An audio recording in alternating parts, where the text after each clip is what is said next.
Alright, I'm going to show you how to solve a quadratic by completing the square.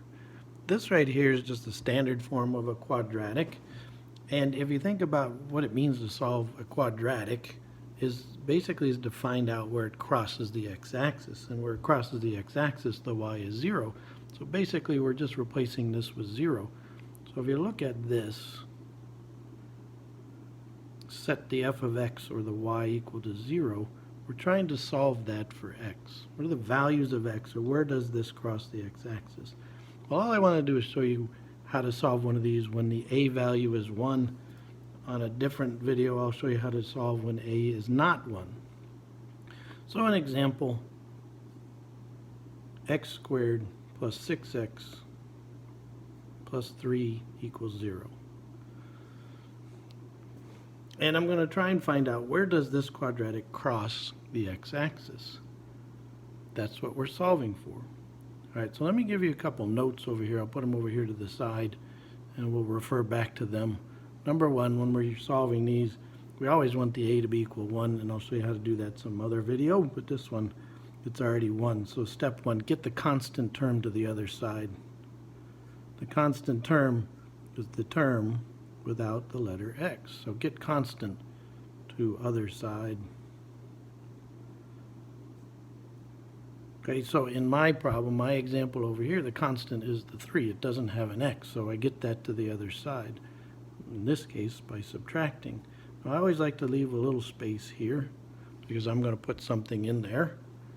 Right, so there's step 1, get the constant to the other side. Step 2, take half of b.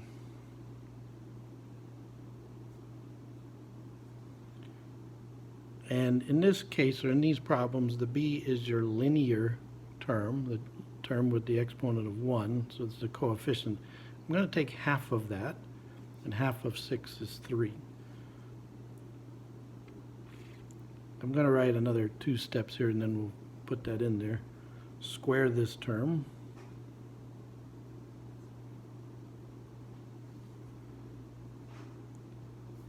And then 4, add to both sides.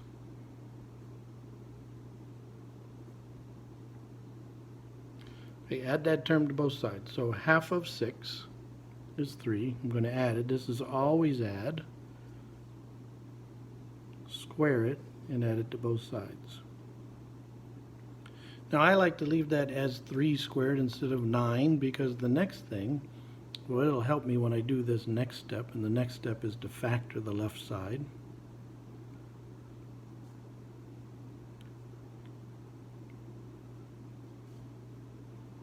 Or factor the quadratic. The quadratic is the term, the x squared equation or expression. So very, very easy to factor. This is just to take x and this term and just put it right here. It's a positive 3, so this will be plus 3. And this sign right here will always match that sign. Always. On the right hand side, 3 squared is 9, and a negative 3 would be a positive 6. Right, and what I've just done, or what I did up here, was I created a perfect square trinomial which factors into a binomial squared. And if you FOIL this out, you would get right back to that step. So these are the exact same thing. All right, the next step is to square root both sides. Because the left side is a perfect square. If I take the square root of that, the square root is the inverse of the square. They will cancel each other out. But if I do it on the left, I have to do it on the right. But anytime you take an even root, we're always going to get a plus or minus here. Right? And then the square root of this, x plus 3 squared, is just x plus 3. Again, the square and the square root are inverses. They cancel each other out. Simplify this if you can. You cannot simplify that. And then the last step would just be to solve. And what I mean by solve on this one is get the x by itself. So get rid of that 3. The inverse of plus 3 is minus 3. This represents where this graph is going to cross the x-axis. That's a very easy version because number 1, a is 1, and number 2, b is an even number. Again, I'm only doing ones where a is 1, but let's take a look at one where b is not an even number. We're going to do the same exact steps, and we have the steps over there. So we have x squared minus 5x plus 1 equals 0. Step 1, get the constant term to the other side. The constant is the positive 1, so if I get that to the other side, again, leave a little space here. I get it to the other side by subtracting. Step 2, take half of b. Well, anytime you take half of any number, just divide it by 2 or multiply by a half. This is always add, always, always, always. And I'm just going to write that as negative 5 over 2. I'm not going to write it as a decimal. Negative 5, definitely not going to write it as a mixed number. Square it, add it to both sides. So square this term, add to both sides. Factor the left. Very easy to factor this form because I've just created a perfect squared trinomial, and whatever that term is, I'm just going to write it right there in the parentheses. And on the right hand side, this is the most difficult part of this entire problem because it has a fraction. Negative 5 squared is positive 25. 2 squared is 4. I'm going to rewrite negative 1 as negative 4 over 4 because that's still negative 1.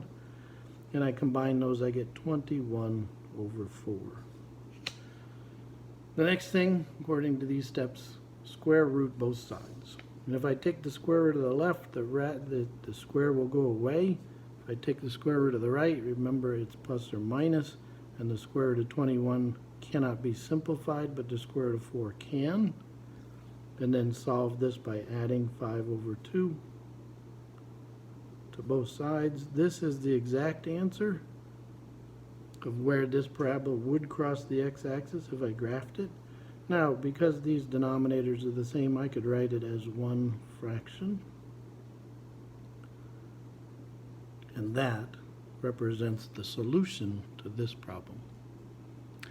Next video will be when a is not 1. How do you solve that?